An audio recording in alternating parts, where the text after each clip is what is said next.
שלום, קוראים לי מישל קנרק, אני בוגר מסלול עורף גולני, מחזור נובמבר 85. הקדטת הזאת היא מוקדשת לכל לוחמי חטיבת גולני. לוחמי גדוד ברק, גדוד גדעון, גדוד הבוקר הראשון, החאן, העורב ויחידת החי"ר הכי מובחרת בצה"ל, סיירת גולני. Hi, my name is Mike Lee Kanarek. Congratulations on purchasing the Fight Training Set video series, the most comprehensive Israeli hand-to-hand combat training set on the market as of today. The fight system uses a system named Haganah, and I'd like to explain to you exactly what is Haganah. Haganah literally translates from Hebrew to English as defense. However, it is the legacy of the word Haganah as used in Israel that we have chose the name Haganah for our system. Historically, Haganah was the underground Jewish army of Israel before it got established in 1948. At that time, that army was an army of partisans with very limited amount of military training and resources. Clandestine methods were improvised on a daily basis to be able to beat the ratio of 1 to 100 against the enemy. In other words, it came out of a necessity of survival because we had to beat the odds. At that time, the Haganah organized small teams called the Palmach. Palmach stands for Plugot Machats, which is the strike force teams, which were teams of guerrilla warfare that were there to beat the odds. It is in that time that the Haganah was seeded into what it became today. In other words, it's the history from that point until today, and I'll explain in a second how the Haganah system evolved into what it is today. Historically, and for its combat history and integrity and legacy, Haganah belongs to the people of Israel. Haganah belongs first and for all for the veterans of the IDF of each generation that fought each war of the freedom of Israel. It belongs from the infantry, IDF, special ops, all the way up to the Israeli Air Force. Then it also belongs especially to the mothers of Israel. Mothers in Israel see their sons go to war to sometimes never see them again. So you have to understand the relationship of the hardship of what Israel went through the last decades to understand what the Haganah went through to become what it is uniquely today. Haganah stands with two H's, one in the beginning, one at the end. The first H in the beginning represents the hardship. In other words, that Haganah was created out of hardship, in the hot zone, in the line of fire, so to speak. In other words, you have to understand that this is not something recreational. It's not a sports system that was created for entertainment. This was a need of survival. The second H stands for hardcore. You have to do everything we teach you hardcore. There is no place for weakness in combat. If you weak for 1 second, mentally or physically, the enemy will take over. So the second H stands for hardcore. This is Haganah. Welcome to our world. Components of Haganah. Haganah derives out of 4 different systems. 2 Israeli martial arts, Krav Maga and Hisardut, and 2 IDF military systems, Kapap and Lotar. We have carefully designed a curriculum that integrates all those 4 as one unique integrated defensive and fighting system, that one takes the best out of each element to make it a unique way for you to be able to defend yourself in an all-out violent attack. We have taken the self-defense components of Krav Maga, which they're known for. We have taken the fighting techniques from the Hisardut, which they're known for, created a unique way of doing it together, integrated together, combined with the tactics and the strategies of the military to make it effective. I have a guideline in the Haganah system that's called the Wolf guideline. In Hebrew, Wolf is Zev. Zev, it's C-E-V. Each technique we do has to be combative. In other words, this technique that I'm going to teach you has to be proven in combat. In other words, it's combative in the sense of somebody before you already proven it works in combat. I don't want you to go into an encounter and say, is this going to work? Is this only a theory? No, it's combat proven. We already proven on the battlefield, in the streets in Israel, that it's proven. E stands for effective. The technique has to be effective. There are techniques that are very effective in Krav Maga. There are techniques that are very effective in Isardut. I really don't care where they came from. If they're effective, they got poured into the Haganah system.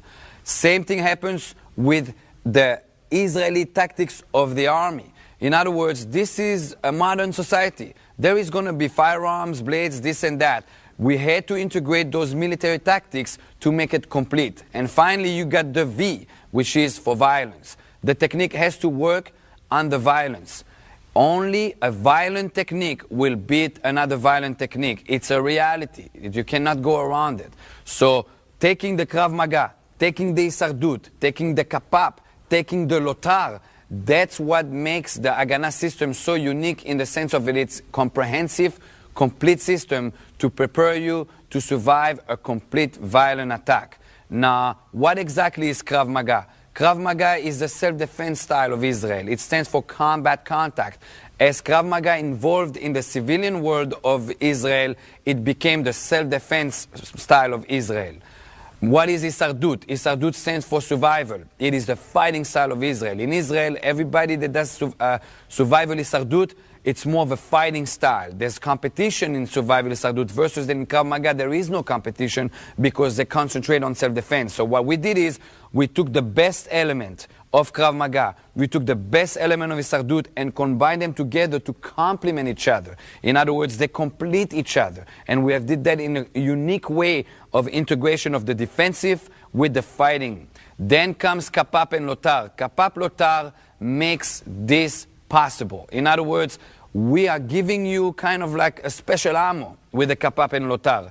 If you only do Krav Maga and you only do Isardut, it's okay, it's good. It's already proven that it's good. But the Kapap and the Lotar is going to supercharge it. In other words, it's going to give you that edge in the encounter. We're going to give you objectives. We're going to give you point of references. We're going to make you think how special ops in the Israeli army think. We're going to give you a plan versus you don't know where you're going with this. And that's where the Kapap and the Lotar walks in. Now, Kapap is known for its hand-to-hand combat because in the history of the Israeli Defense Force, Kapap was first. So it's more the hand-to-hand combat and a lot of knife techniques. Lotar in the Haganah system introduces our practitioner to firearms training. What do I do after I take that firearm out of his hand? Now I have to defend myself with it. Lotar stands for Lochama Beterror. Lochama Beterror in Hebrew means counterterrorism. So we are giving you a complete different level here. We're taking you to kind of the behind the scenes of the IDF special ops and giving you an access to how they do it in Israel in the high hands units, not only on a civilian level. So Haganah combines all those four and it will give you a chance to be there last standing when the reality hits you and when everything comes at you at full force with a full intention. When somebody attacks you, they're not going to be nice. In other words, that's going to come at you like a fireball. So all those four combined together is what makes the Haganah system unique and what makes it that we'll be able to program you with you building a true confidence that you can defend yourself because you trust the system from A to Z.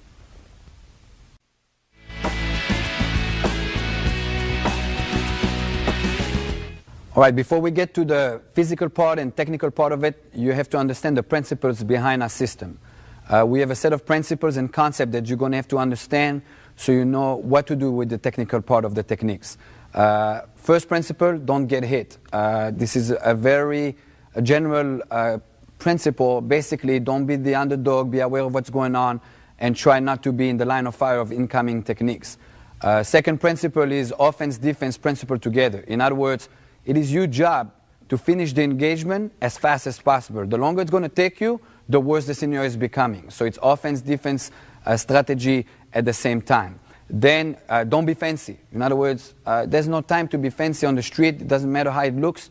If you be fancy, you're getting into more acrobatic techniques, type of techniques. It's not how you look, it's how you take care of the engagement as fast as possible. Use objects or weapons that are available to you. In other words, don't be the underdog. He pulled a weapon, you pull a weapon.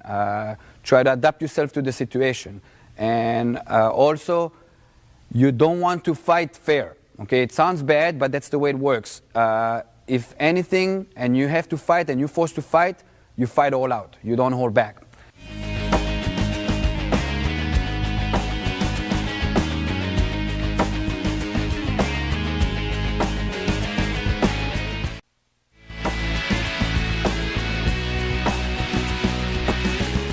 That brings us to concepts. Okay, first concept is you have to overwhelm your opponent. Okay, a lot of times people say in a fight, the first one that wins is the first one who gets the first shot. Wrong.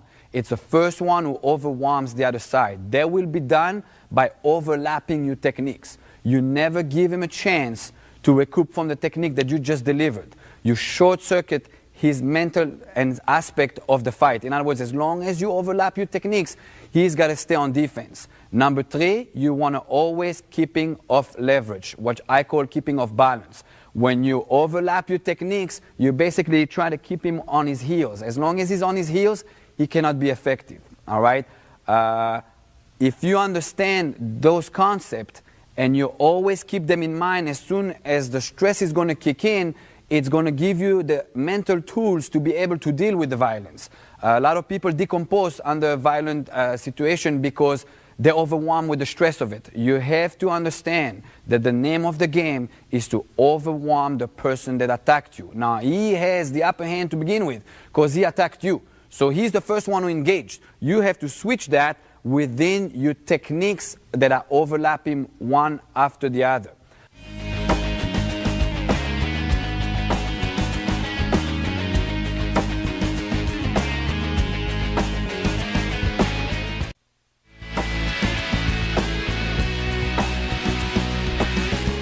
Okay, now I'm going to address the issue of mindset. When you've been attacked by somebody, right at the beginning of the engagement, you need to be able to tune in into a mindset that you decide that you will not be the victim.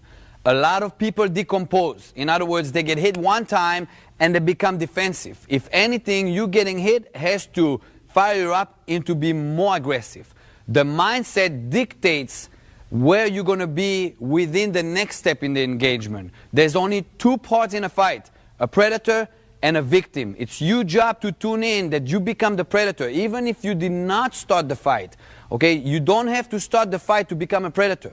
In other words, you need to decide to begin with, I'm not going to be a victim, and the only way you're going to do that if you switch it over. In other words, if you victimize the other side, and that will be done by thinking like a predator. The mindset a lot of times will dictate your physical, because what will happen is under stress, under pressure, you're not going to be able to think, you're going to react to begin with. And it is the mindset that's going to pull you out of being in trouble and decompose you into switching over. So the fight will be dictated a lot by your mindset. Don't forget that.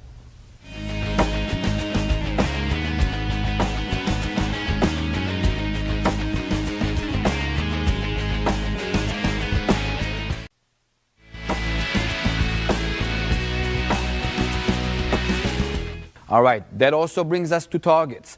Don't try to out-punch somebody if he punches you in the face. Always try to go where he's not going. In other words, if his attack is coming upstairs, try to hit him in the groin. In other words, go to the territories where he's not expecting. You want to hit, as a system, things that are vulnerable. You want to hit the eyes. You want to hit the groin. You want to hit the throat. You want to hit the joints. You want to hit where it's going to short-circuit him on a mental level and put him as a victim, and you want to also inflict damage. In Israel we say, if you defend yourself and you did not inflict damage, you didn't do nothing. You have to learn to damage your opponent to the point that he is no longer a threat to you. All right? Counterattacks. Counterattacks, when you attack, you keep attacking and attacking and attacking. We say in our system, what do you do after you're done attacking? Absolutely nothing. I never stopped attacking. That brings us to techniques. The first thing you're going to have to cover is the fighting stance. We only have 2 fighting stances for this level of training the fight. One is the neutral stance, which was I considered self-defense stance, and one is your fighting stance, which I considered hand-to-hand combat stance.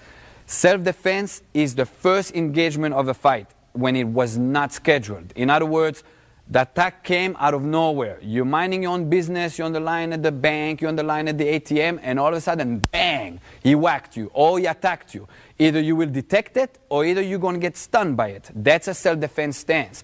Or you have a scheduled stance. In other words, verbally he scheduled the fight. He told you this and that, and you got in a fighting stance. Or you saw the threat coming in, and you got in a fighting stance. That to us is considered hand-to-hand combat. Now the relationship between self-defense to hand-to-hand combat is 1 second. After somebody attacks you, automatically at that point a fight just started, and you're going to have fighting skills to be able to defend yourself. In other words, the self-defense part of it is only the first engagement, and after that you're going to have to repel your opponent with your technical skills and what we call weapons.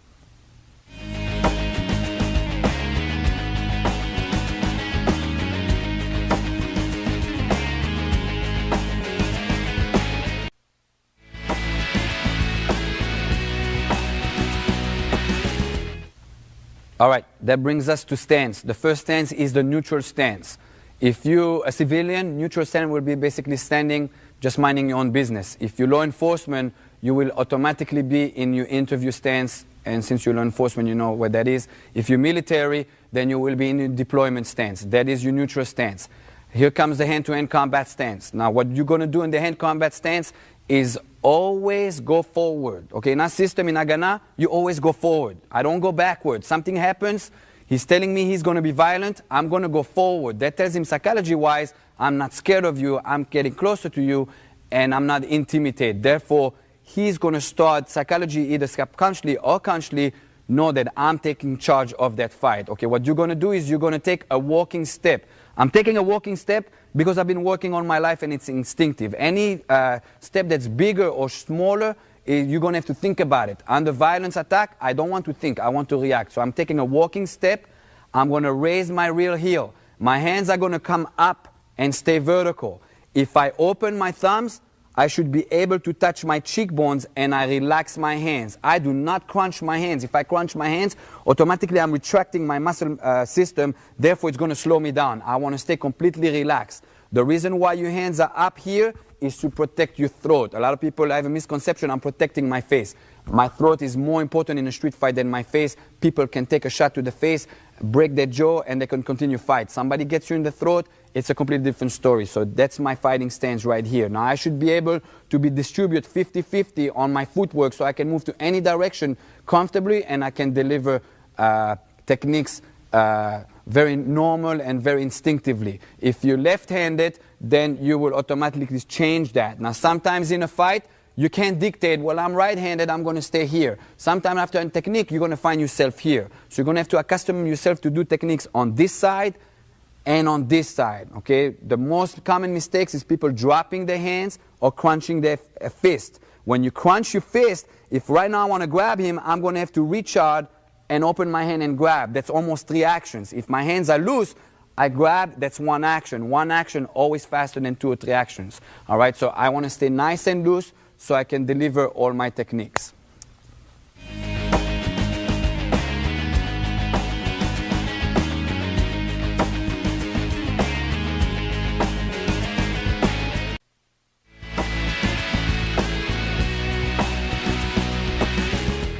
I'm going to explain now and address the leads into the fighting stance. If you in a hand-to-hand combat situation, in other words, you do not have a weapon, regardless of what your attacker has, and sometimes you don't even know he has a knife or a gun to begin with.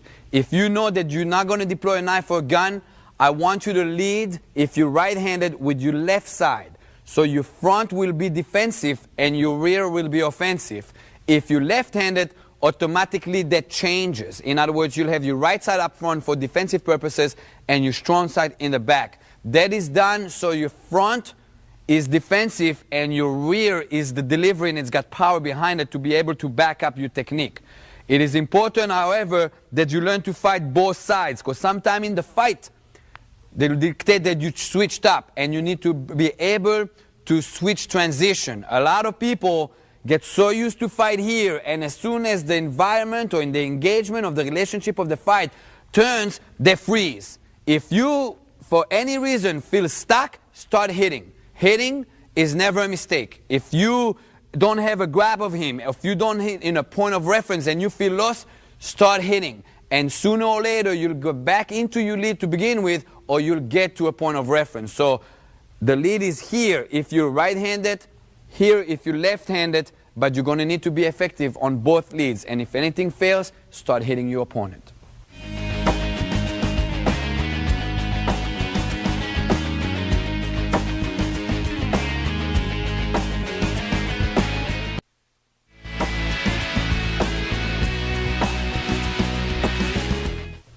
All right, that brings us to weapons. As soon as you assume your fighting stance, you can deliver weapons. Your body has to become a weapon of itself. It is always better that you can deploy a weapon, knife, gun. In the army, of course, you got rifles. But your body has to produce weapons. Okay, that will be done by parts of your body. I'm going to cover weapons, my hands, my elbows, my knees, my feet, my head, my shoulders. Every part of your body can become a weapon, and you have to be aware of that. The more you develop your weapons, the more tools you have to fight in the fight. The more tools you have, the more options you have, therefore you'll have better strategies behind it.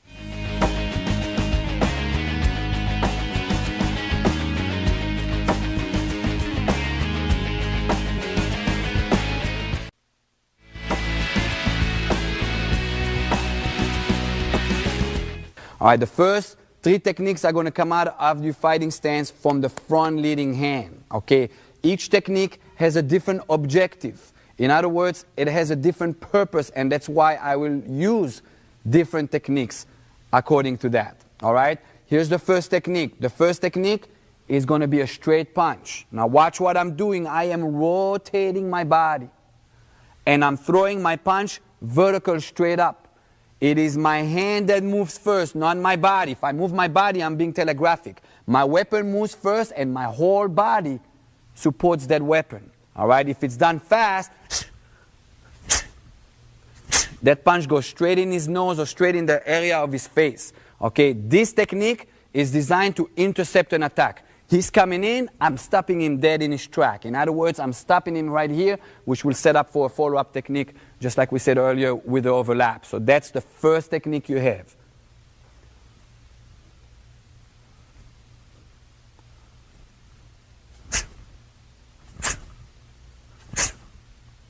Let me give you a side view of that.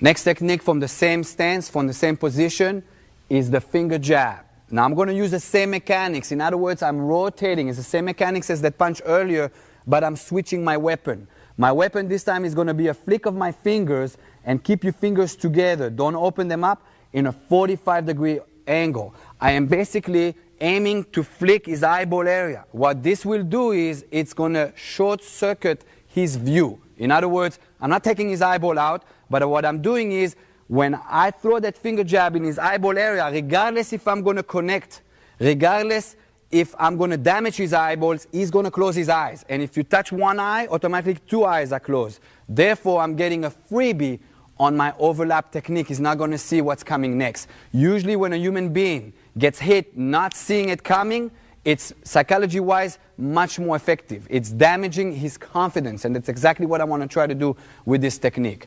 All right, so here we go with a finger jab. It goes straight mechanics. I am rotating so I can find myself at the longest range that I can. The fingers are flicking 45-degree angle up into his eyeball area.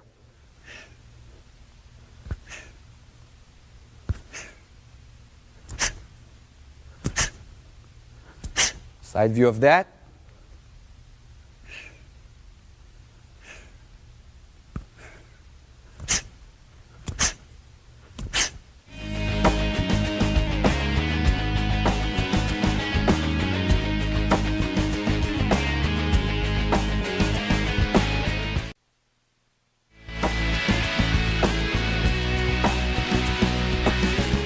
Third technique out of this position and front hand is the shot to the throat. You're going to use the inside of your wedge of your hand to hit right here under Adam's apple. So you repel him backward, and he's going to present his groin in the process. You'll get a free shot either for a knee or for a kick to the groin. All you're doing is basically repelling him backward. So I'm coming in.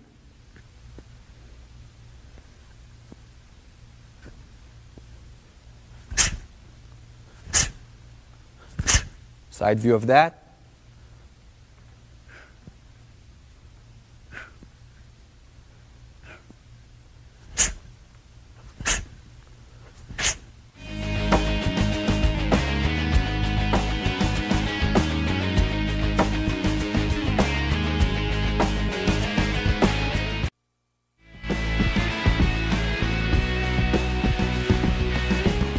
All right, this is how it works in relationship with the opponent. On the first one, Carlos comes in, and I stop him right in his track. Again, he comes in, stop him right in his track. This will be done 1, 2, so I can follow up with my overlapping techniques. On the second technique, I had a finger jab. The finger jab is me being the hunter. In other words, I'm the one who initiates the attack, and I'm using the finger jab as my entry attack. So it'll be 1, boom, 2. Again, I'm going right to the target and following up with a second shot. The third one, somehow, we ended up close. That can be determined by a scenario or by the territory that you're inside. Maybe you're in a bar and you're up close. Maybe you're on the line to the movie theater and all of a sudden he chips you on the shoulder and he turns around and he's right there and you didn't have a chance to open the distance. All of a sudden, I feel that Carlos makes a jilt. To me, that's aggressive. In other words, I'm going to react. I don't know what he's going to do. I know what I'm going to do. Here, I'll go right under the Adam's apple, and I'm shoving backward. What this will do, it will do two things. Number one, I'm going to open the distance and get a freebie on the groin shot. Number two, I am going to make him gag. When somebody gags, in reality, what you're doing is you're short-circuiting his thought. In other words, he's too busy catching his breath, because then you can follow up with your attack. So again, you had the first one, the second one, and finally the one up close. 3 different techniques, 3 different objectives.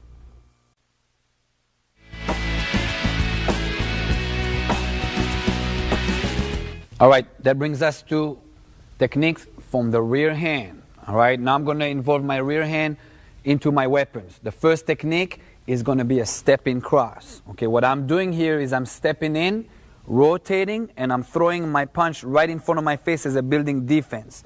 Don't throw your punch over there, and definitely don't throw your punch over there. Use the punch as you're building defense.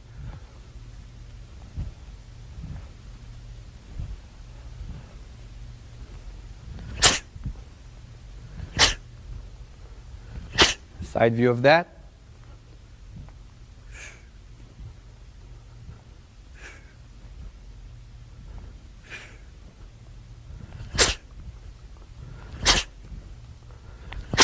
Good. It's important that you keep your hand on impact nice and tight. If your hand is loose, you're going to fracture the bones right here and you won't be able to grab later on in the fight. Make sure your hand is nice and tight, like you're holding something in your hand that you don't want to let go.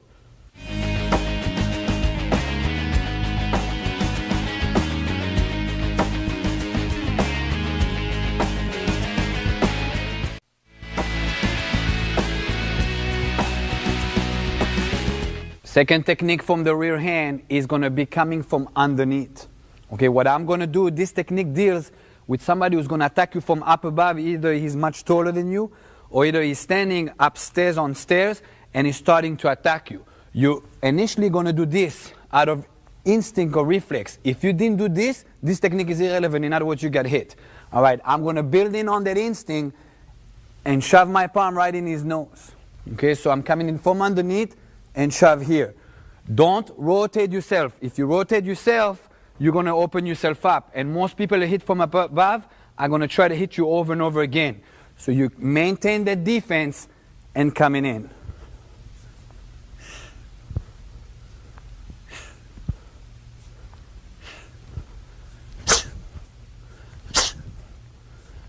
Side view of that.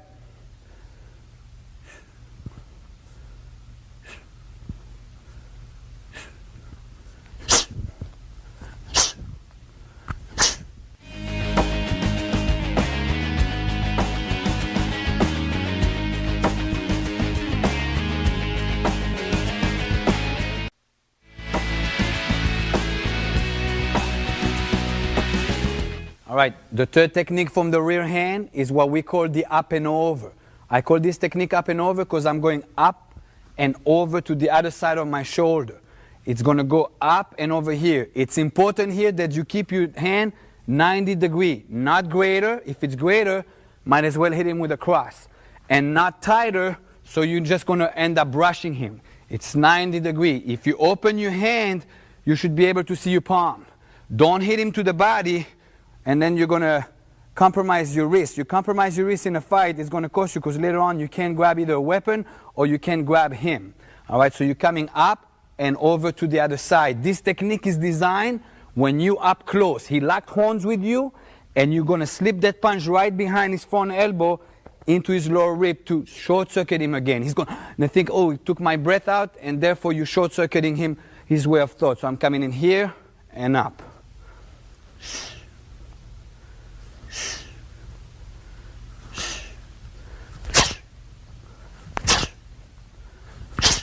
Side view of that.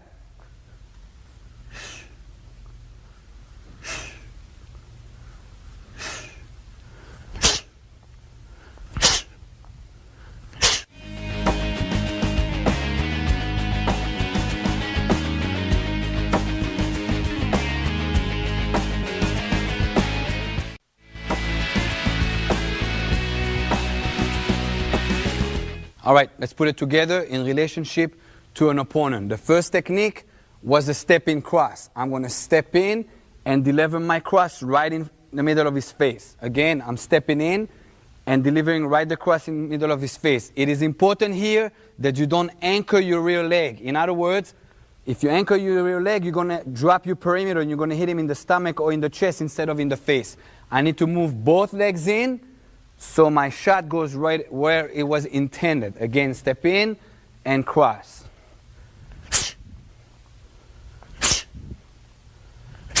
Right there. Our second shot from the rear hand is from above. Now watch here, I'm freezing him for a reason.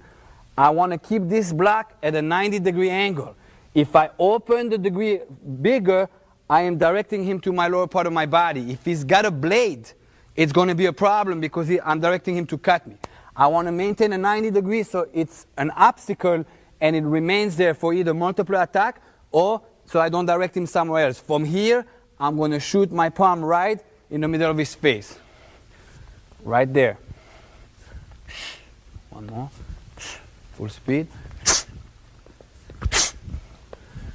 Good. Last one in this segment is when we locked horn. A lot of time in fist fights, street fights, people lock horn, either out of trying to pose or either naturally it got there. Right here, I'm coming in with the up and over, sneaking it right in front of his elbow, targeting the lower rib. Right there.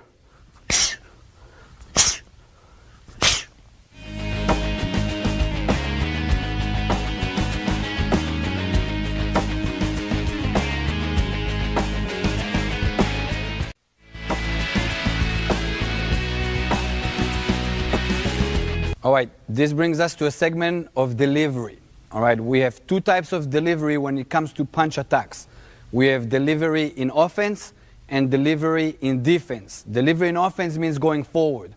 Obviously, we have the momentum and we're the aggressor. All right, basically, I'm throwing my punches going forward, right going forward in an attack, on and on, overlapping. This will create that I'm overlapping, overwhelming him by overlapping, and keeping him on his heels. Therefore, he's no longer effective, and I'm driving him back. Okay, that obviously is the best way to do it.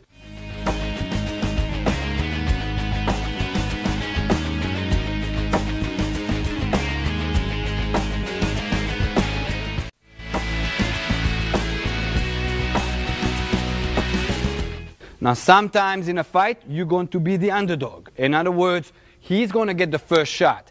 If he gets the first shot and you mentally or physically collapse, basically you're going to lose the whole engagement. In other words, sometimes you're going to have to back up, recoup ground, and attack, deliver in defense. That means you're going to have to deliver your punches going backward. Now, this will be done like so. I'm coming in. 1, 2, swing back.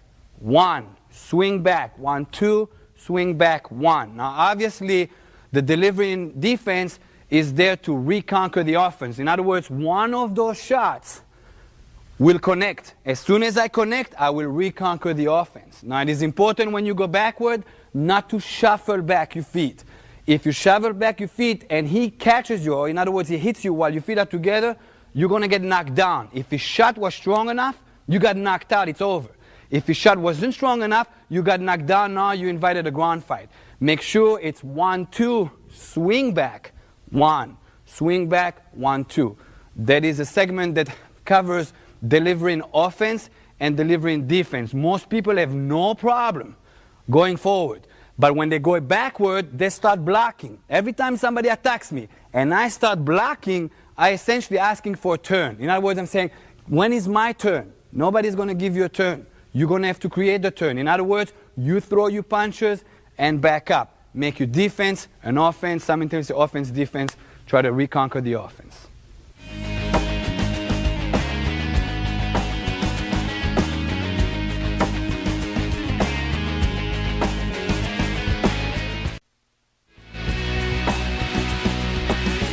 That brings us to the issue of smoothness in your technique. It's important that when you attack, that you stay smooth.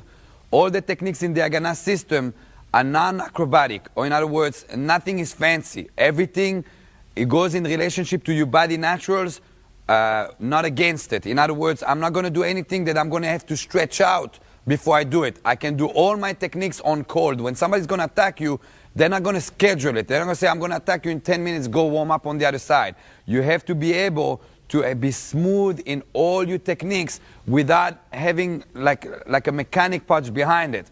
Also, if you move smooth, it's going to be fast. A lot of people in martial arts try to be fast, and then they have a telegraphic motion, or they too much contract first, and then it's not fast because it's a jerking motion versus a smooth motion.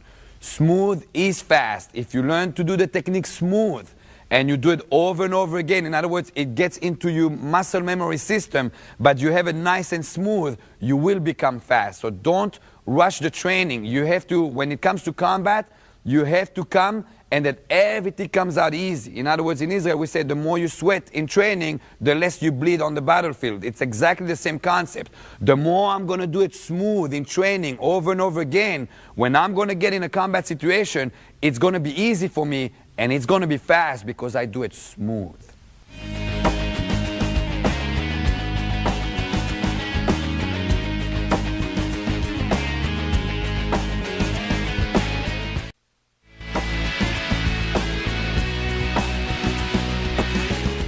All right, now that we're done with the punches, it brings us to the segment of elbows. We have 2 sets of elbows in the Haganah system.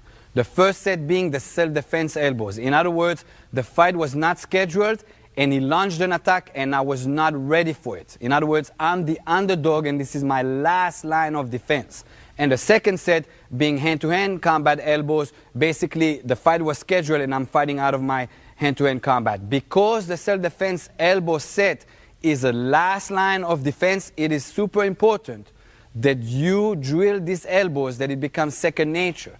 Sometimes, even though you drill those elbows, you will get hit in the first engagement. But because you're training the elbows to be counterattacks, it will give you a chance to recoup instead of just decomposing mentally and physically under the stress of the incoming attack.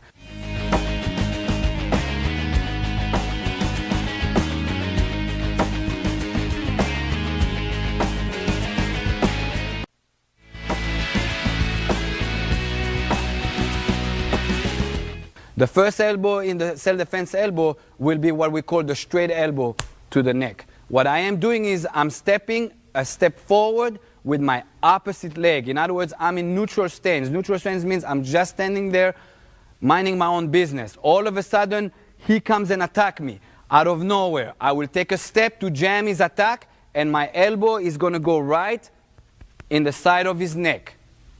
Right in the side of his neck. I am using my other hand as a trapper. In other words, that in reality will grab the other side of the neck and my shot will go to the carotid, stunning him. In other words, short-circuiting him. Again.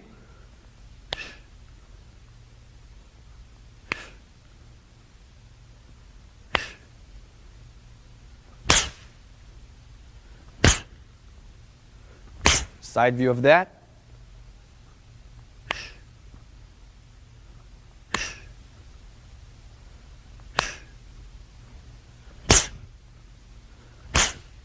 All right, here's the elbow in relationship to an opponent. We're standing up close. I see Carlos squeezing his hand, or maybe his hand goes behind his body. That to me indicates that he's going to deploy a weapon. I don't wait for Carlos to come with the attack and then block. Okay? As soon as I feel any danger, I step in and I shoot the elbow right into his carotid. All right, come back, please. Again, he's coming in, and it goes right here. This will short circuit him and stun him. In many cases, you can drop a man that way. All right? Now, if I would have waited and blocked, then he would have already launched his second attack, and then I had to deal with multiple attackers. As soon as I feel any danger, I step in, and it goes right here.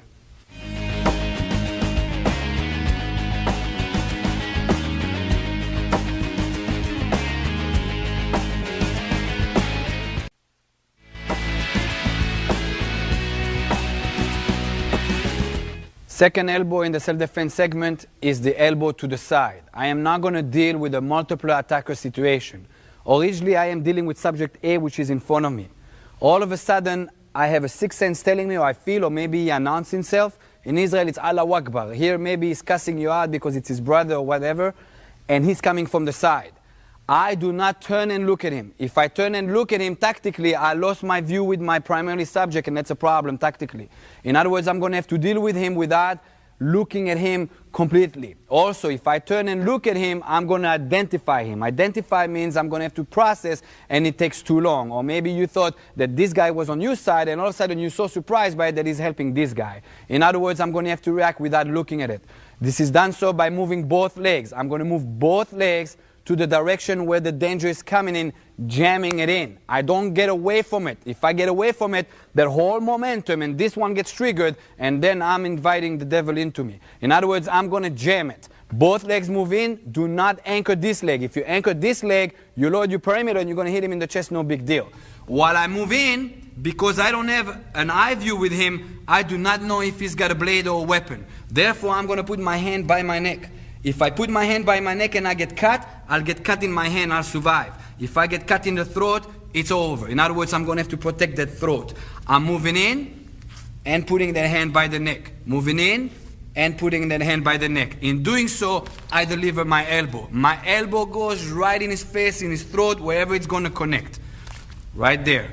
All right. Now that I dealt with this one, if this one gets in the fight, I can kick him in the groin, open up a triangle. Now I can assess which one I'm going to take out first. Usually I would like to take out the one that got hurt the most because it's going to be easier to deal with to begin with. All right, so again, say elbow to the side.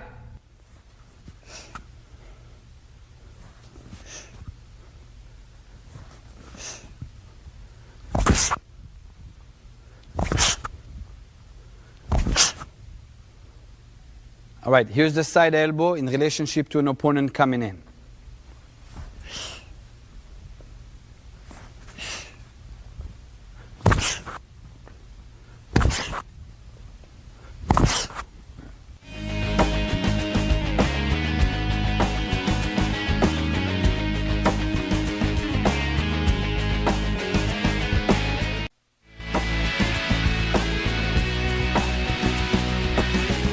The next elbow in the self-defense segment is the uppercut elbow. I am going to drive my elbow right in the center line, collecting his chin from underneath. This elbow is designed for closing quarter. In other words, he's right on top of you, and you're going to drive your elbow straight up. While I do so, I'm going to put my other hand by my neck. So in case he went to choke me, I have a hand there, and he won't succeed in his choke. The elbow is very important that you go in the center line. Don't go over there, and definitely don't go over there. There's nothing worse than throwing an elbow and realize you missed, and he starts his attack.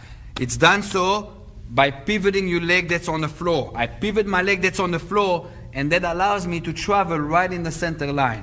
Again, right in the center line.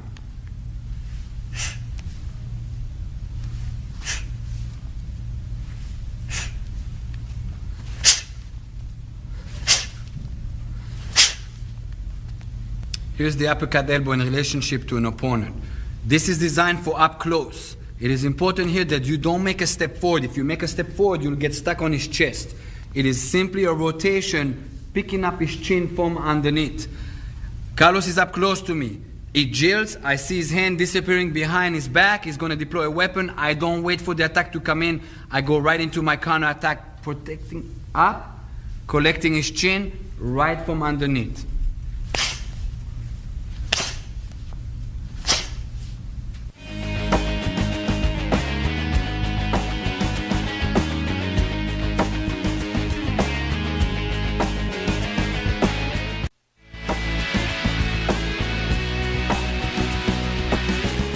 The next elbow in the self-defense segment is the in-trapping elbow. I am not going to deal with an opponent who's going to throw a wide punch at me and I saw it coming in. Instead of me backing up and inviting more momentum, which would be much more dangerous to me, I'm going to step in and jam. What I'm going to do is I'm going to step a walking step right in front of my opposite leg. Don't go across because then you expose your kidneys, no good. Just in front. As you do so, you're going to shield yourself. In other words, just like if something would fall on you and you're shielding yourself out of fear. Right here. From here, elbow gets shot right in his neck or in his face. Shielding yourself and elbow.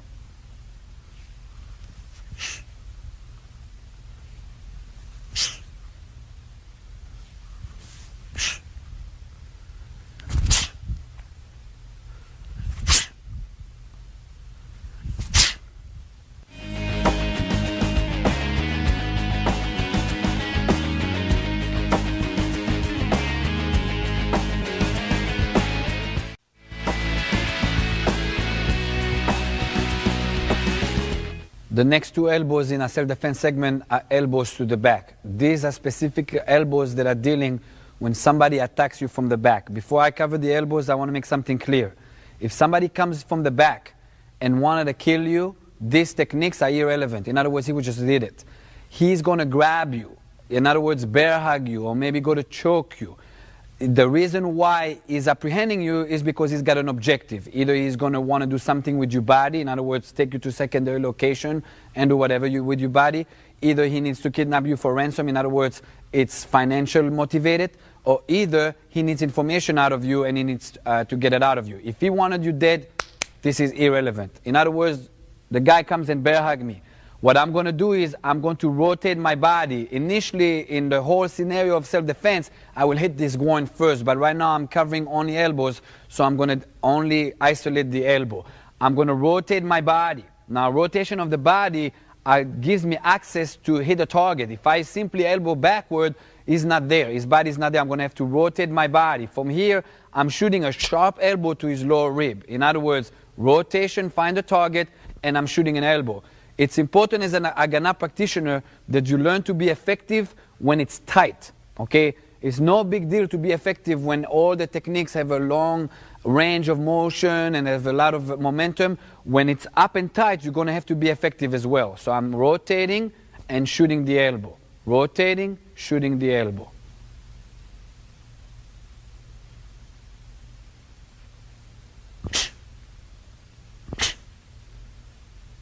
Side view of that.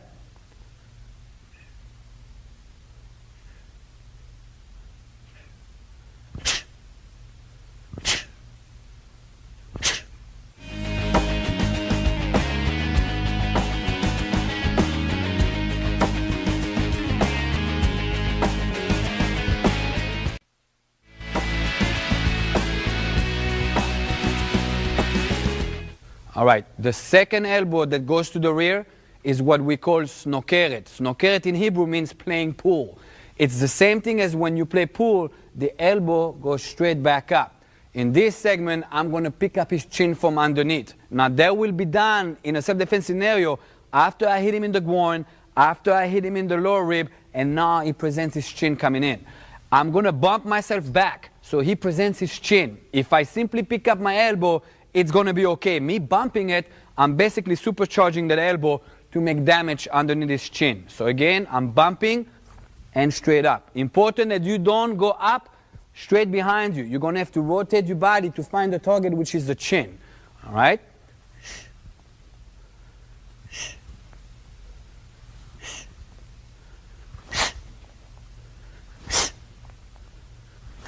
Side view of that.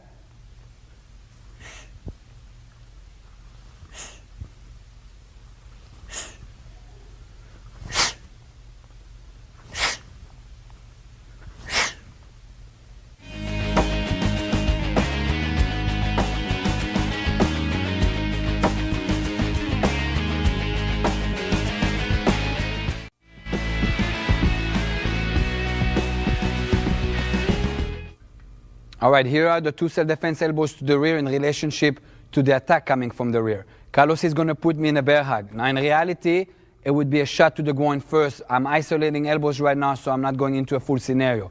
The first elbow was, remember, I'm going to rotate my body and find the shot. Again, I am rotating my body and finding the shot. That will loosen him up a little bit.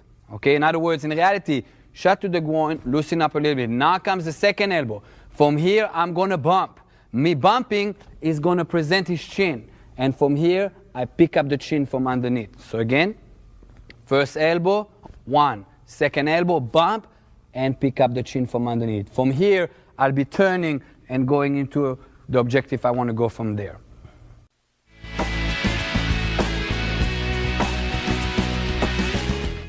That brings us to fighting elbows. We're done with the self-defense elbows. Now again, self-defense elbows have their place in the engagement, and now we're getting into the fight. The fight was scheduled either by defending yourself or either verbally. It got you into putting your hands up and you're about to fight with him. Now the targets are changing. As soon as he picks up his hand, his throat will not be available anymore. Therefore, that front elbow is no longer available. I'm going to have to adapt my weapons to the situation. The first elbow out of face-to-face contact or hand-to-hand combat will be what we call the overhead elbow. I am going to come from over the top. Now there's three things I'm doing. I'm going to have to step in and close the gap. If I'm standing in relationship to my opponent too close to begin with, I didn't have a transaction. Therefore, the first thing I'm going to have to do is step in. Second thing is my defensive motion. In other words, if I can elbow him, he can elbow me. I'm going to have to occupy my forehead while I hit him, so I don't receive the same technique, and basically we're both getting hit at the same time. So in other words, I close the gap, I put the hand on my forehead. From here, I raise my elbow.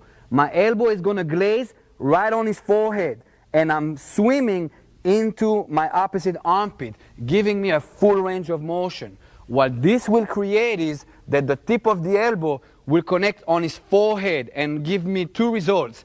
Either I'm going to give him a lump that's going to throb. In other words, the impact is going to short circuit him in thinking, ouch. Or I'm going to actually cut him above the eyebrow.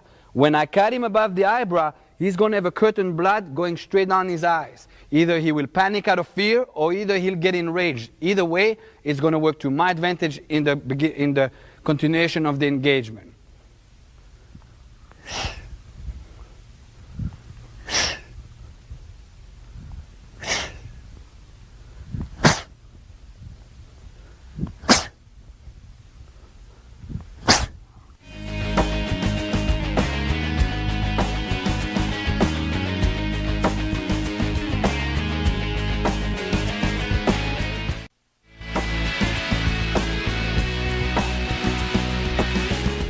All right, second fighting elbow is the front elbow. The front elbow is done if he rushed in. And in some cases, if he's much taller than you, and defensive-wise, he already engaged, but you're already in a fighting stance.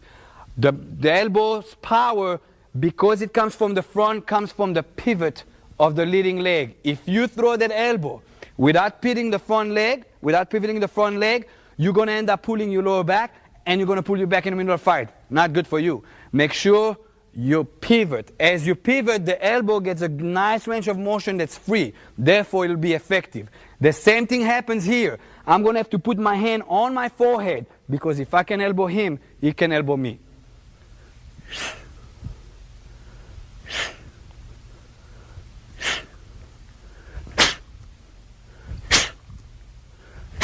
All right, that's the second elbow.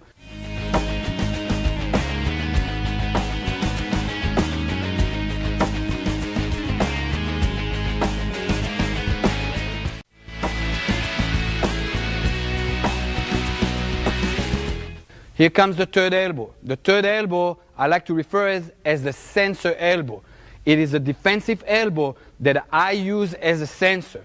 In other words, he engaged and he came at me out of nowhere. At the last resort, I'm going to pick up my elbow right in front of my face. My elbow ends up right in front of my face as a shield. That is defensive. But on the other hand also, it is offensive in the sense of it's been used as a sensor. When I pick up my hand here, what will happen, either he's going to collide his punch on my elbow, either he'll get deflected this way, or either get deflected this way. Therefore, I will feel that. That's why I call it a sensor elbow. So it's offense, defense at the same time, and serving me into the overlap. So I'm coming right here.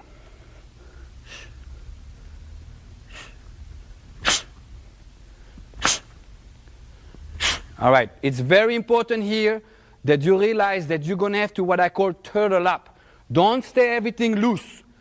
If you're under attack, you're going to crunch anyway. You're going to squeeze anyway. I want you to bring your shoulders up like a turtle brings his head into his shell and make everything tight. So when he hits you on impact, you're going to have type of a shield. All right? Next will come the overlap after that elbow. It'll be 1 and 2. Watch what I'm doing. I'm coming here. That shielded me. From here, I step in and serve the second elbow. That is called in Israel hiding behind your weapons. 1, 2. I don't go 1, let me see where he is, and attack again. Because maybe if he came with a multiple attacker, when you open, he hit you on the second shot. It's 1, hide behind that weapon and drop it on him. 1, hide behind the weapon and drop it behind him.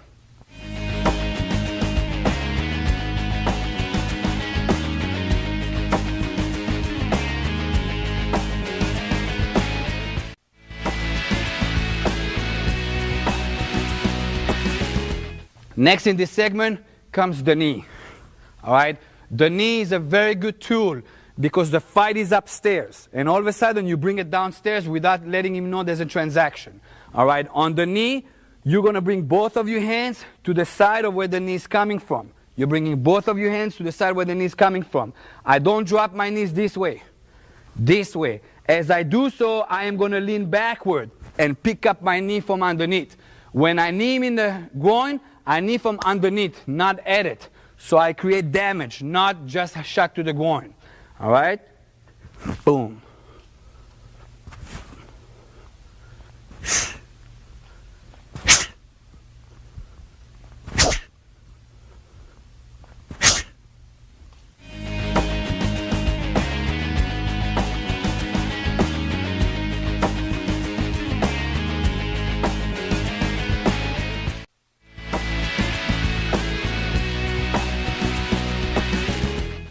This is the fighting elbows in relationship to your opponent.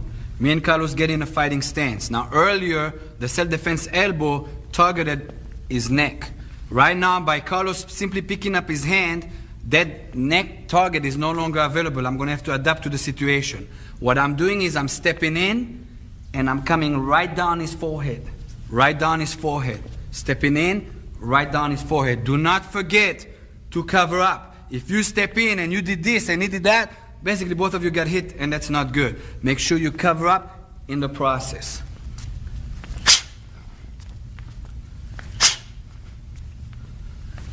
All right, second elbow, Carlos rushed in and I catch him right across. And I catch him right across. Right here. All right? And finally you have the sensor elbow. He comes in with that punch and I put it right here. Right now, when I feel him, and that's why I call it a sensor elbow, I'm going to ignore everything he's going to do.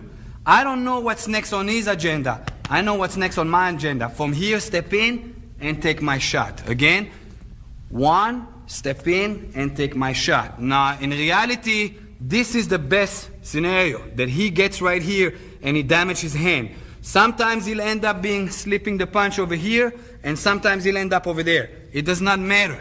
In the sense of, you just take your attack right after knee. All right? And finally, you have the knee. The knee is important that you never knee from the front.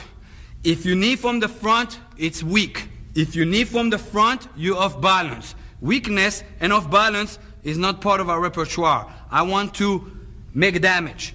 All right, therefore, I'm always going to knee from the rear. Now, regardless if he threw a punch or not, I am going to clear. Don't throw a punch yet. He comes in, and I pick up that knee from underneath. I'm driving the knee from underneath. Now, if in case he threw that punch, what will happen is I actually clear that punch with me coming here. Versus if I went this way, I would have ate that punch in the face. All right?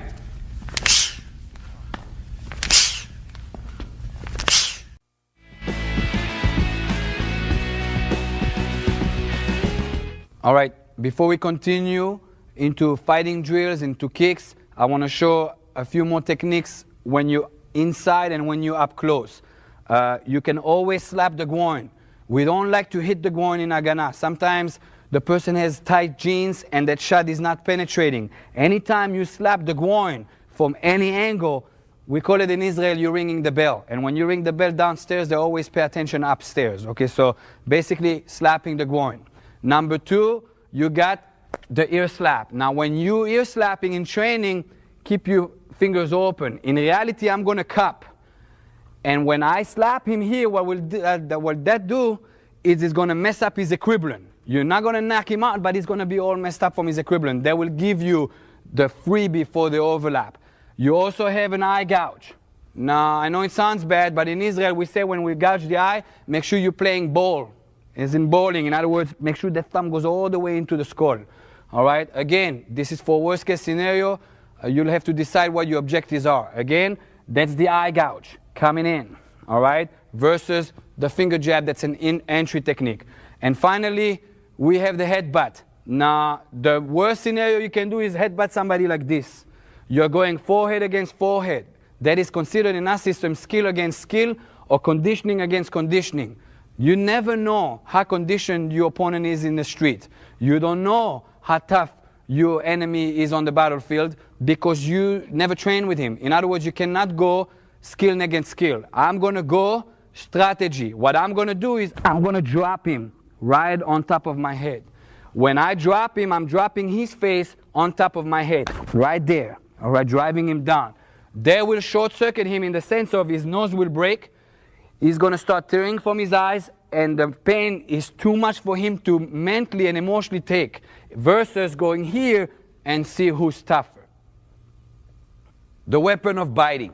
Okay, biting is a natural weapon. When push comes to shove, you can bite. Okay, usually the biting to us as Haganah practitioner will be done on the ground because it's an effective weapon. Now, there are people who have debates about do I bite, don't I bite, there's diseases, there's blood transmission, this and that. If he's going to kill you because you never got to bite, all this irrelevant. In other words, when the situation becomes desperate, you're going to have to go up with a weapon that's going to be able to match that desperate situation. As far as biting, as an Haganah student, if you have the option, I want you to bite where there is clothing, when it's not connected straight to the skin without clothing. In other words, if I'm on the ground and I can position myself to bite right here, I'll go ahead and bite here before I bite here. The biting is there as a short circuit technique. In other words, when you bite somebody, you're definitely getting their attention.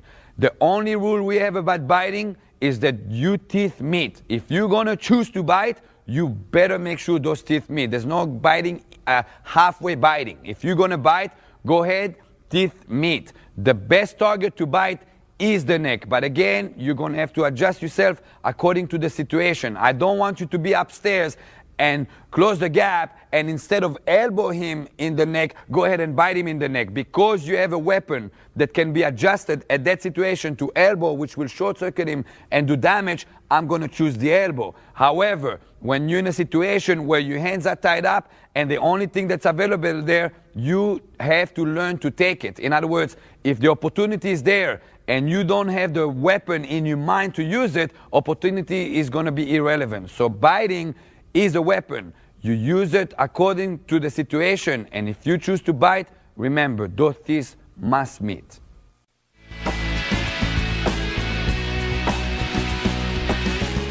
Okay, that brings us to kicks. Kicking in Haganah is done only waist and down. We don't kick to the head like in sports systems. Just like I wouldn't be punching somebody in the toes, there's no reason for me to kick somebody in the head. In Israel, we say if you want to kick somebody in the head, chop his leg first, he'll drop down, and then you kick him in the head. On that concept, the first kick coming in is the round kick. The round kick targets the front leg. Now, regardless if he's in left lead, switch lead please, Chris, or right lead, I'm going to target the front leg. In other words, I'm not dancing. Every time he switches, I'm not switching with him. I'm not playing games. My target is the front leg no matter what. What I'm doing is I'm going to airborne my leg upward and chop in an angle in the nerve on the side. All right? As I airborne, I'm going to keep my body and my posture in the back, because I want to stay away from his hands. Because if he can kick me or punch me while I kick him, he can cut my throat. I'm going to keep my throat way back so he cannot reach me. All right?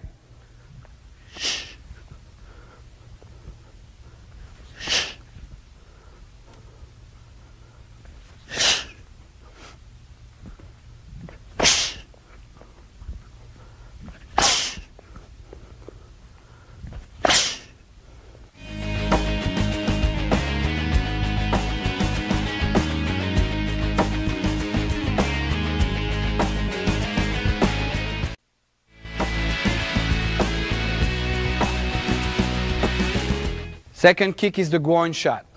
All right, assuming my fighting sense again, now I'm going to target the groin. I'm not going to kick from the front leg that's going to be too weak or it's going to get me off balance. I'm going to shoot from my rear leg. Now, while I do so, I am going to target the groin from underneath. I'm hitting the testicle from underneath and smashing them into the pelvis bone. I am not pointing at the groin. I'm kicking from underneath. As I do so, I'm going to drop my hand. So coordination-wise, I can lean back while I kick him so I stay away from his hands. All right?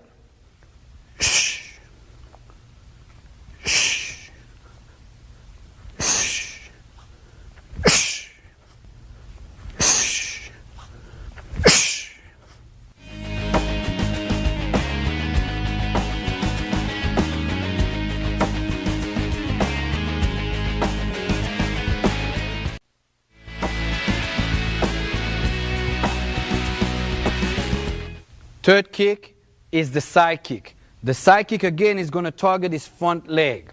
All right.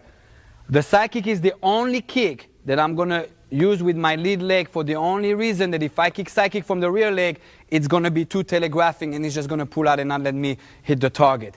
I am using my front leg. Now you got two targets you can shoot at. You can shoot at his kneecap and that will incapacitate him if that's your objective. Or you can kick him in the middle of the thigh, either breaking his leg or causing enough damage to stop him in his motion for the temporarily versus incapacitate him. That will be up to your objective in your engagement. All right, the side kick comes in right there. Now, same thing happens here with my hands position. I am leaning and dropping this hand for coordination. I am making sure I'm staying away from his hands. If he can reach me with a punch, he could have cut my throat. Side kick goes right here. Side kick goes right here. And again, if you want, you can incapacitate him into going to the kneecap.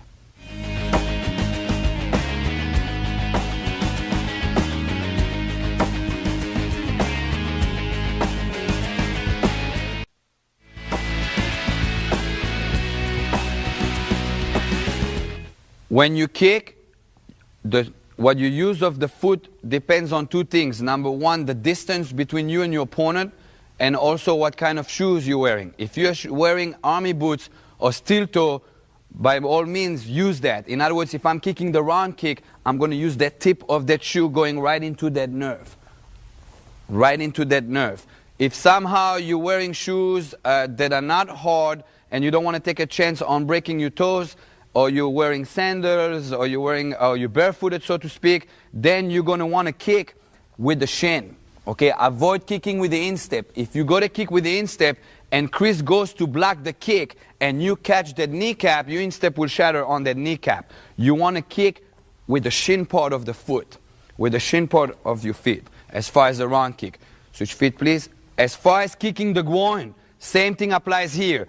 If you got strong shoes, sneakers, and you can kick with the tip from underneath, you do so. Do not kick with the instep. Do not kick with the instep. If you're up closer, shove it up with your shin. But don't kick with the instep. Avoid doing that. As far as the side kick, you want to try to kick with the heel. That is considered a fine motor skill. Fine motor skill under pressure will fail. You want to use as much as the foot, so you have more of array of defense and offense when you kick that kick, okay? And definitely don't kick with the ball of the feet, because then what will happen is you're going to slip and you're going right into his weapons, okay? You want to have as much as possible from the whole foot.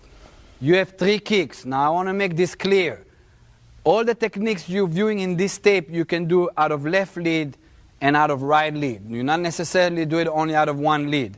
Now, naturally, on left lead, you're going to have 1 kick out of the 3 that you like the best. Me personally, I like the round kick. So regardless now that that leg is up front versus what we had before, I'm going to take that target right here. All right? On a right lead, my favorite kick is the side kick. Okay? You're going to have 1 out of the 3 out of each lead that you like the best. That is probably the one that's going to be there when you attacked. In other words, it's going to be easy for you to fire it, because psychology-wise or physically-wise, it's easy for you to execute, or because you just like it. Therefore, now we're going to freestyle. Now you can attack with kicks defensively and offensively. In other words, if Chris closes the gap to me, I can use that round kick as a defense. If Chris keeps his distance, I can step in and attack. All right, with freestyling.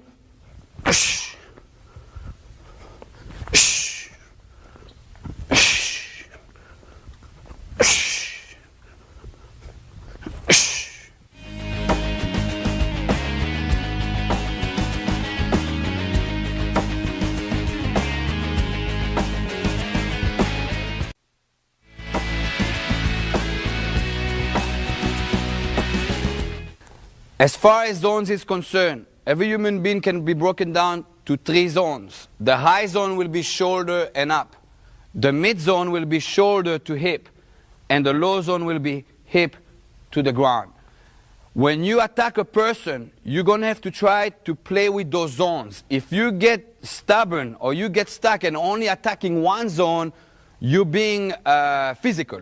You're not using strategies and you're not confusing him. Most human beings, when you touch them, in the brain, there's a sense of saying, okay, my shoulder has been touched. And his thought and all his focus is going there. If I start touching him here, here, here, he's going to go, oh, whoa, whoa, overload, no good. That's exactly what you want to do when you attack a human being. You want to overload his thinking process. That's called short-circuiting his thoughts. Also, as far as creating damage, you always want to create a damage that sustains enough pain that it's going to short-circuit him on a physical level and mental level. I want to put him on a defensive mode. In a fight, there's 2 parts in a fight. There's a predator and there's a victim. You're going to have to decide what you want to be. Right away, for you to make him the victim, you're going to have to create damage. That damage has to make him break his confidence. I am not attacking him only physically. If I attack him only physically, if he's stronger than me and bigger than me like Chris is, I'm going to lose. I want to attack his confidence. I want to attack what he's got inside. That will be done by damaging his psychology part of my targets. Now, as far as the targets that's going to create a damage, that's going to take his confidence. You take a man's groin, most of the time, it's going to make an effect. So, in Haganah, groin is a big part of the target.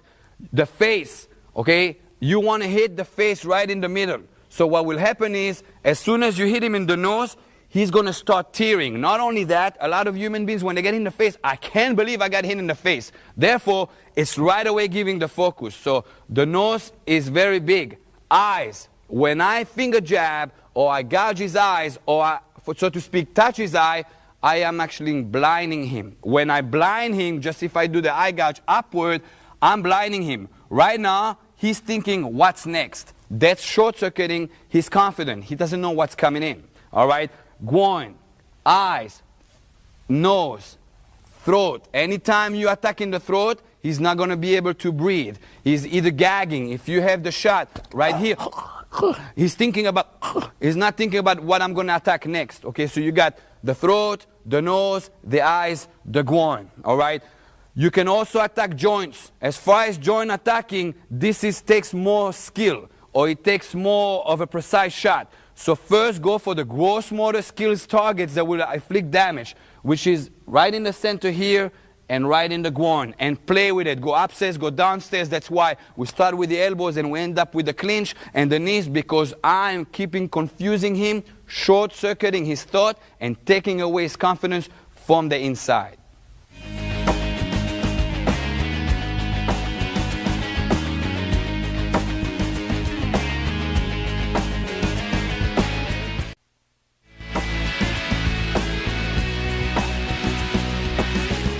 The next thing I want to talk about is ranges. Okay, it is important that you adjust your weapons according to the range.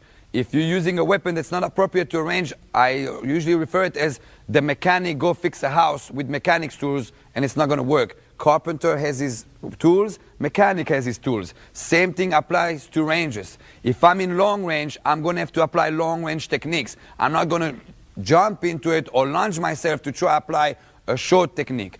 Systematically, we can break the ranges into 3 ranges. Okay, long range, middle range, and close range. Okay, in the long range, you'll use your kicks and long punches. Okay, why I don't categorize range by kicking, punching, elbows and knees, and clinch is because then people will refer it what tools I'm going by to attack with. You have to have a transition technique from range to range. In other words, long range, I'm starting off with my kicks or maybe extension weapons. In other words, maybe I have a knife and that gives me an extension, or projectiles, in other words, a gun. But when I close that long range to middle range, my long punches are my transition technique. I don't go, I'm kicking, let me get closer, now I'm punching. I'm going to overlap. It's important, just like the overlap principle, that you have a transition technique from range to range. So in the long range, I got the kick and the punch. Then I'm getting closer, obviously. Then I continue with my punches, and I'm transiting to elbows and knees. And then finally, you have the close range, is when you can grab or you can clinch 2 hands and bring him in. The close range includes stand-up and ground because your body is already on top of his body. Now, as a rule, we in Israel refer to the long range as the warm-up range. In other words, the closer you get, the more damage you can inflict. The bigger the range it is, unless it's a gun, the less damage is going to be, or the more skill you're going to have to be able to inflict damage. In other words, if I'm in long range, I got to be an exceptional kicker to be able to inflict damage. That's going to take a long time for me to develop those skills. Now, if you have the time, more power to you, go ahead and develop those skills. But what I'm saying is, the more effective weapons and the more damage you can do is in the close range. And that's why our point of reference in the Haganah system are close range. That's why I always want to get to one of those point of reference so I can inflict as much damage as possible. And again, when I'm up close, I'm not going to try to kick. I'm going to be jammed. I'm going to use my inside weapons, my elbows, my headbutt, my knees, my eye gouge. So I'm adjusting my weapons to long range, middle range, close range, with transition weapons in between.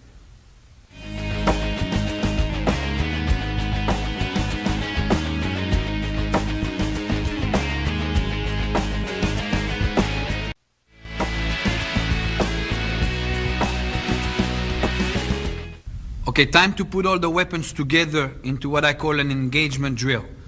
I'm going to engage and keep going to work. In the Haganah system, we refer to going to work when the engagement was established. As soon as the engagement is established by either your opponent or yourself, you need to go to work. When you go to work, that basically you're overlapping your technique in a segment that you're closing the gap to reach a point of reference.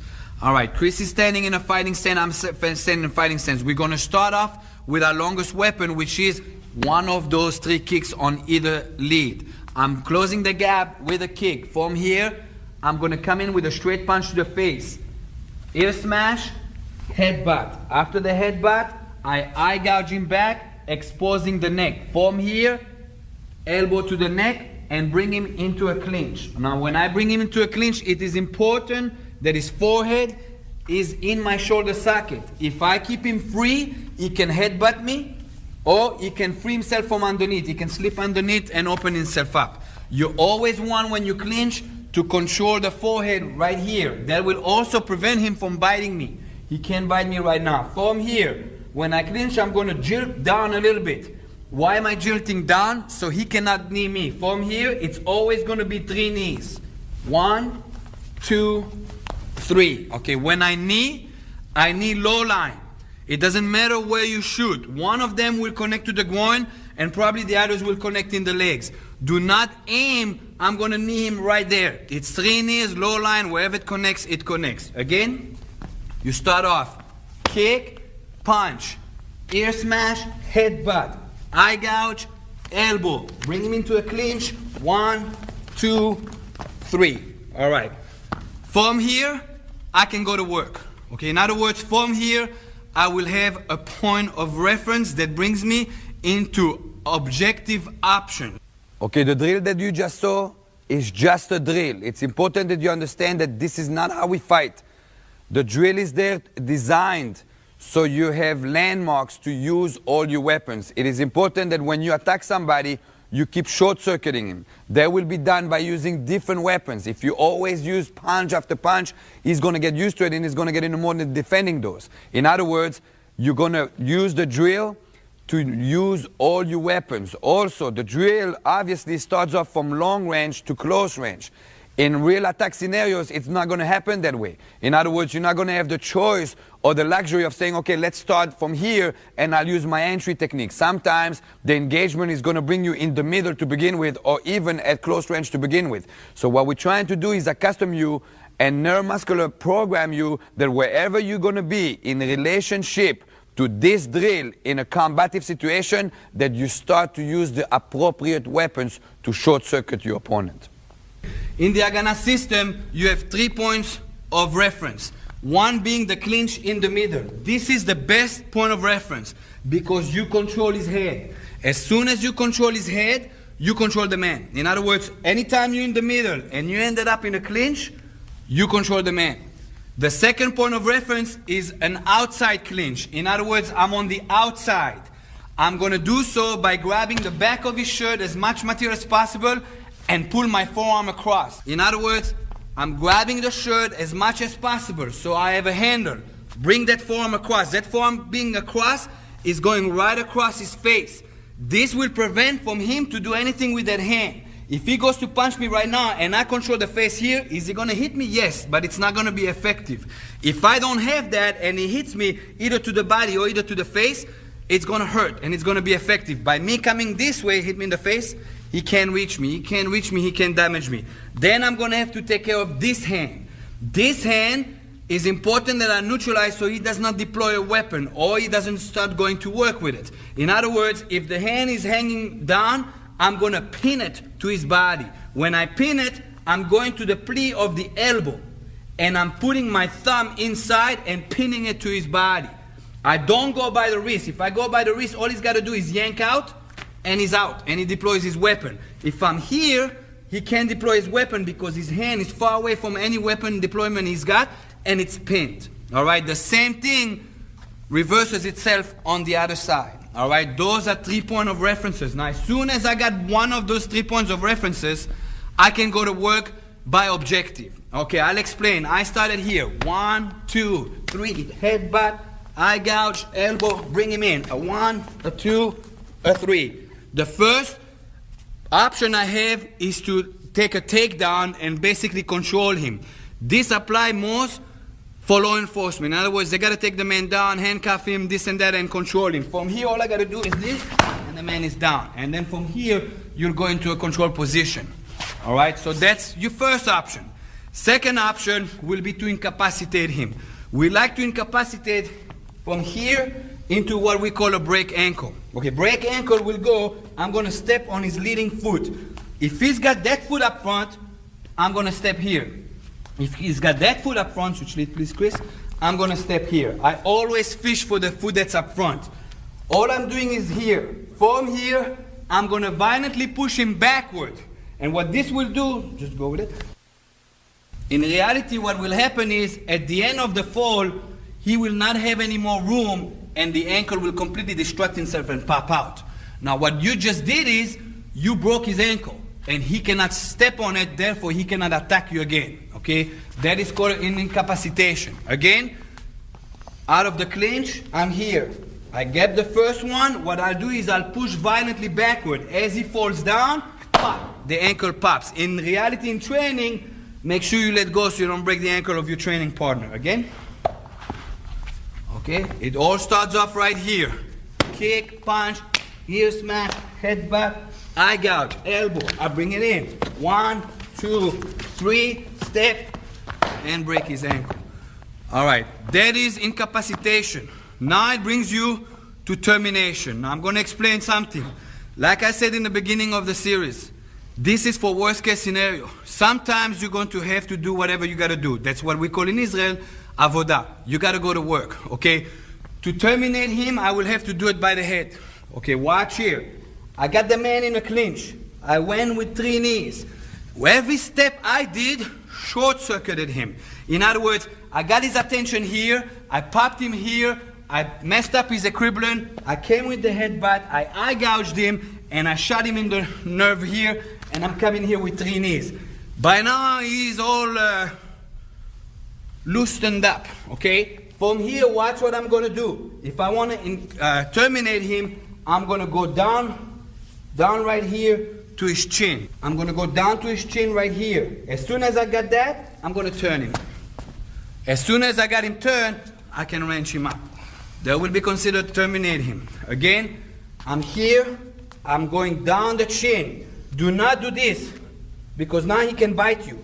Lead yourself to the end of the chin. As you do so, all I got to do is wrench it this way, and he'll turn. Right now, you have him. When I wrench him, I don't reverse the same motion. I go upward, schlag, right here. And what will happen is his skull will get disconnected from his spine, and that's how you kill a man. Okay, so again, 3 options. You got take him down, control him. Most of the time, that's considered law enforcement. You got incapacitate him. In other words, break an ankle. You break somebody's ankle, they can't stand. They can't stand, they can't fight.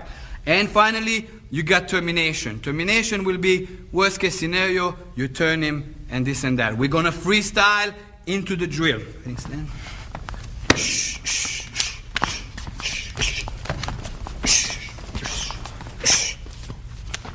Break the ankle. Stand up.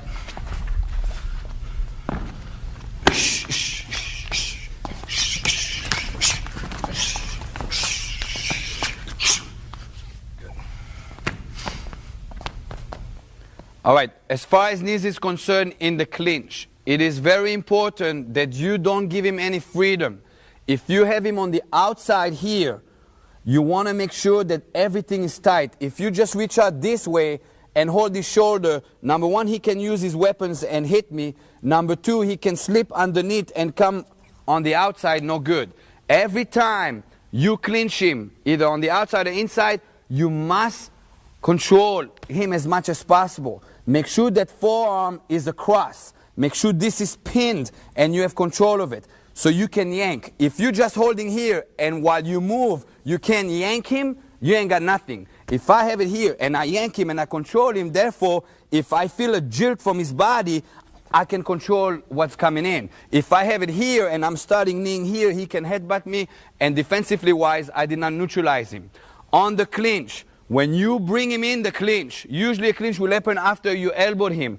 It is important that that forehead is nice tucked in into your collarbone. While you do so, you shudder it into you. Don't be shy about it, okay? You're trying to take over. As soon as I got him here, I want my hands tied in.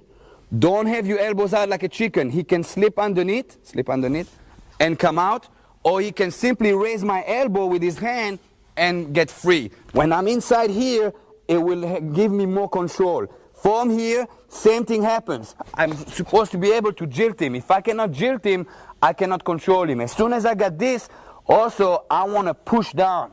If I push down, try to knee me, Chris. He can't knee me. I'm neutralizing that he can knee me. So essentially, I took away his weapons while I can use my weapons. And then brings us to what we call the load up. When you knee, you always will need 3 times. We need 3 times because It's a landmark. As soon as I got him, I'm going to hit him 3 times low. Try to avoid kneeing 3 times the same knee, because a human being, after he gets shot 1 time for an angle, he's going to start protecting that angle. Therefore, your 2nd and 3rd knee is going to be ineffective, because just out of blocking or out of defensive-wise, he's going to start getting used to it. I'm going to do a load up. A load up means after I knee 1 time, I'm going to put my foot right where it landed, and I'm going to load up the other one, just like a shotgun. Knee, land, load up. So every time I knee from the rear, and it's nice and load up.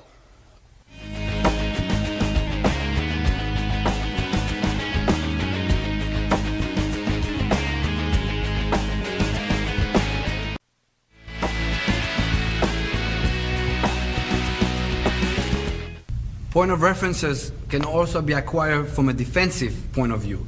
Earlier, I attacked. I'm the one who kicked. I'm the one who engaged. Sometimes you're not going to have that option, or he's going to already launch his attack, and you're going to have to react to it.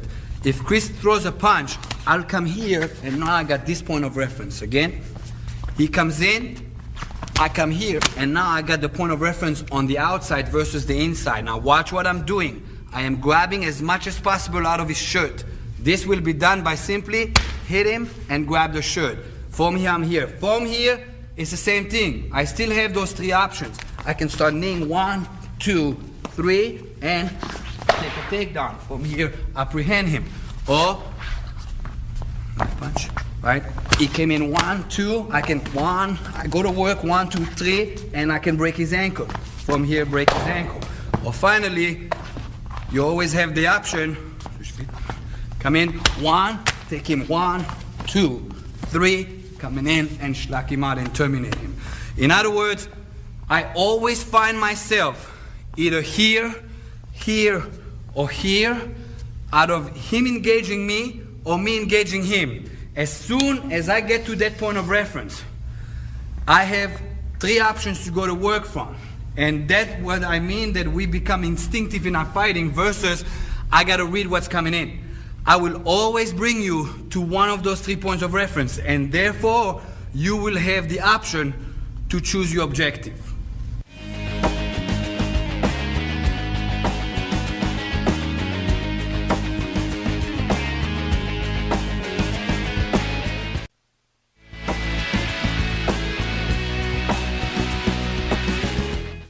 Gaining control of the head will basically make you gain control of the human being. As soon as you control his head, you can control the direction where he's going. Therefore, you can go into any objective you want to take, including the termination. All right, of course, the best way to control somebody's head is the clinch. Again, I'll fish for it by entry technique, coming in, start working him up into the head. As soon as I gain the head, it is important that you understand the values of having a good control on the clinch. Every time you gain the head, try to go right here. Don't go here. Right here, and tilt it down. When you tilt the man down, his reaction will be he wants to fight back up, which is great for you because it's going to give you energy to work into controlling him. So always go right here. When you cup your hand, don't finger. If you finger and he starts yanking, you might jam a finger, and you way of thought, go, I got a jam finger. Basically, he short circuit you. Always cup it. Always cup it like this. So I'm cupped right here. My elbows are tied in. So I have a control on his collarbone. A lot of times when I fish for controlling the head, I will actually hit him in the collarbone to gain in. When I hit him, he's thinking ouch here, and then I already have gained the control. From here, I keep it tight. I keep it tight so he cannot come with uppercuts from the inside. If he comes to the uppercut to the chin from the inside, he's going to short circuit me. I keep it tight, and of course I bring this right here. It is important, and I keep reiterating that, but it's very important that that forehead is shoved into your shoulder so he cannot headbutt you, and more importantly, he cannot bite you. If he bites you and take a chunk out of your bicep, that fight is over. So make sure you have that right there. As soon as you got that, anywhere you go, he goes. You can rank him over here, yank him over there. Every time you want to move him around, try to use 3 things. Try to use this hand as a turning, this hand as a pushing, and involve your footwork so you don't struggle too much. You want to work as less as possible with getting as much results as possible. As soon as you got him turned and you control him, and of course you are shooting those knees, what happens is he's got to struggle here, but he's getting short circuit downstairs. So he's got two zones that he's got to deal with at the same time, and that's what's breaking his confidence. He's getting more of a victimized person. He's thinking defensive. He's not thinking attack anymore. As soon as you got this, you can turn him or you can terminate him. Now watch here. If your termination has to be done fast, you can do it from the front. It is always better to turn your opponent. All right? When I turn him, what happens? Right now, I'm behind him. And as soon as I'm behind him, he becomes a complete victim. In other words, he doesn't know what I'm going to do. I can deploy a weapon right now.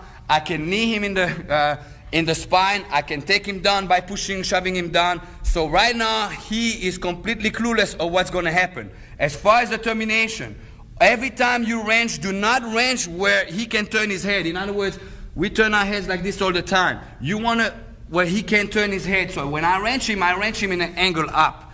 And it is done in what I call a schlag. It's done in one violent motion. Don't start pulling. Some people have strong necks and you start pulling and they start like fighting it. It's going to be, you're going to direct him here, and what happens is when you direct him here, he's going to want to turn his face here, and you say, oh, you want to go there? Schlag. Let's go over there. That's fine with me.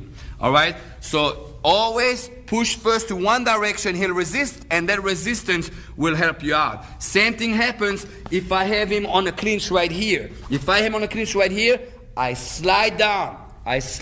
Don't go, he's going to bite you. Same thing, I'm going to push that way. When I push and shove that way, he's going to try to resist it. Fine, you want to go there, we'll schlag you over there. So every time you push, human being resistance will be down their way and right here. And of course, in the process, I'm still so short-circuiting him, so everything is nice and easy.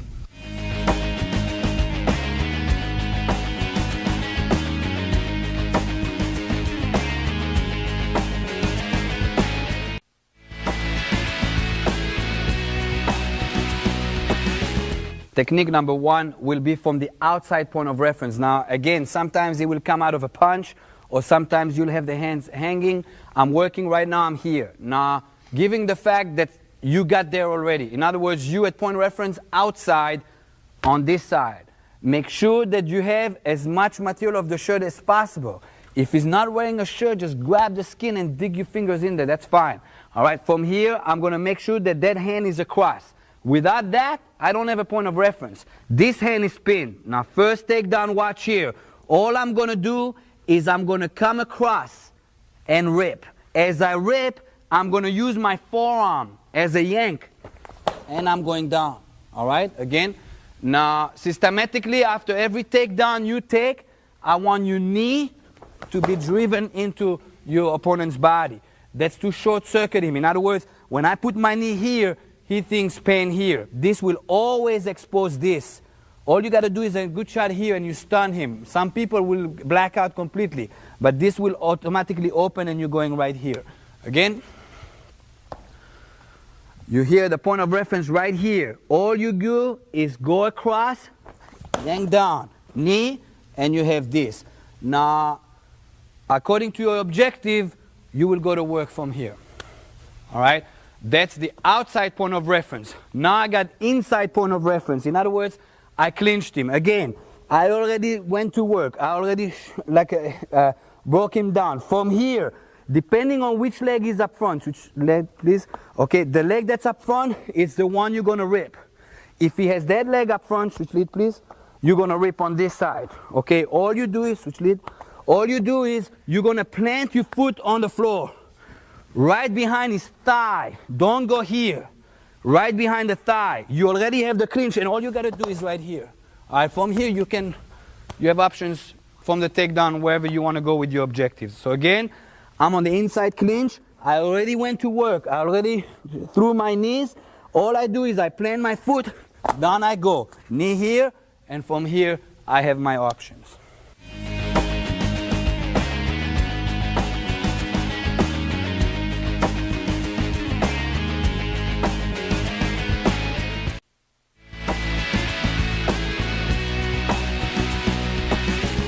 All right, you got a point of reference on the outside.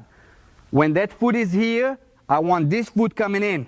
Don't cross over. If you cross over, you give himself target on the other side, right here. Now watch, it's important that when you push, you always repel him straight backward. All right? In other words, what I'm going to do is I'm going to push both hands backward and have a jilt in the process. In training, make sure you release the foot because you're going to break the ankle of your partner. You push backward and let him fall. In reality, you broke his ankle. Again, you here, step, and push and break the ankle. All right? That's on the outside point of reference, and it's always the front foot. You on the inside point of reference. You basically went into a clinch. You shut already your knees. That foot is up front. Step, same thing, push straight backward. Always step, step backward. The biggest mistake is people putting their foot this way. This does not have enough control. Or people go on the inside. When you put on the inside, you compromise your leverage. Always outside, this way. Not this way, not this way, this way. And then the push is violently straight backward, breaking his ankle.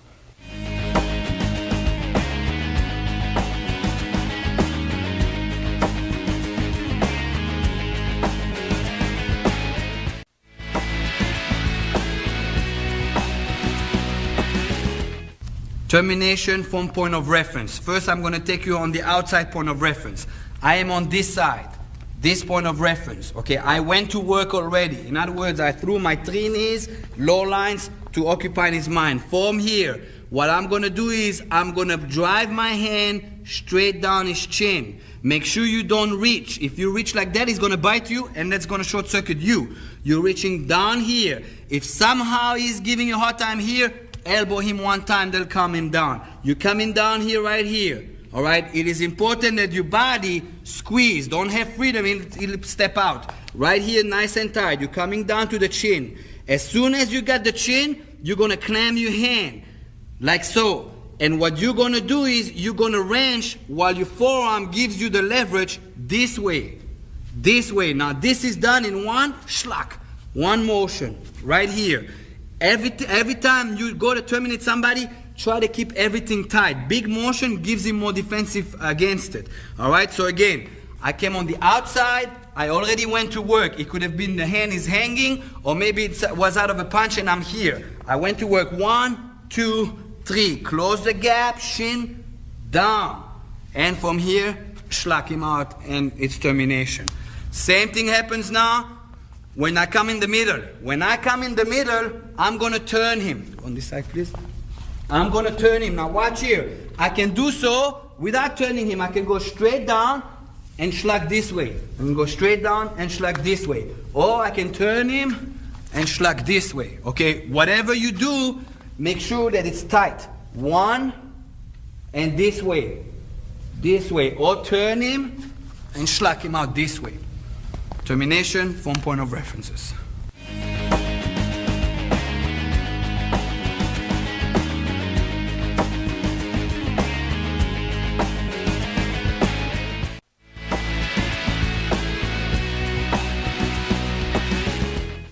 One of Haganah's most unique concepts is that our practitioners are trained and programmed to reach one of those 3 points of references. This is what makes the Haganah system unique in the sense of we can improvise as the attack changes. A lot of systems deal with an attack and they have a blueprint. Whoever was in combat will tell you that it never goes by the blueprint. You're going to have to improvise. You're going to have to adapt. Even if we're improvising and adapting, our students and our practitioners are programmed and trained to reach one of those 3 points of reference. As soon as they reach one of the 3 points of reference, they found themselves in a spot or a place that they're familiar with and they can apply their objectives. This is what makes the Haganah possible to train you in 3 to 4 months. In other systems, it will take you months or years, and it'll be curriculum over curriculum over curriculum, more advanced curriculum in the sense of because they got to cover everything. In our system, in the Haganah system, my main objective is to train you as fast as possible to be instinctive in reacting under violent, under pressure, and under stress, real-life attack. The only way it's going to be possible is that you find yourself confident in a place where you reach that you can go to work without thinking. As far as scenarios is concerned, Each one of the scenarios we teach in the self-defense program of the Haganah will guide you to one of those concepts or one of those point of references. In other words, the scenarios are there as a learning tool to bring you to that point of reference. However, it is important that you understand combat, fighting, self-defense changes. And those concepts and dynamics have to be instinctively programmed into your system that you can adapt from one to the other and then find yourself in that point of reference and then, yes, I can go to work, I can make this work.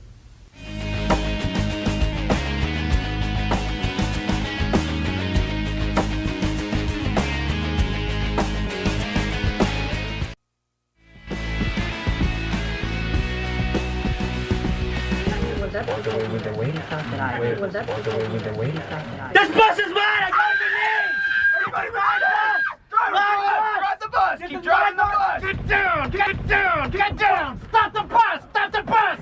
Stop the bus! Stop the bus! How do we go? Everybody out! Everybody out! Everybody out! Out the bus! On the ground! On the ground! On the ground! Get on the floor! Get on the floor! Don't move!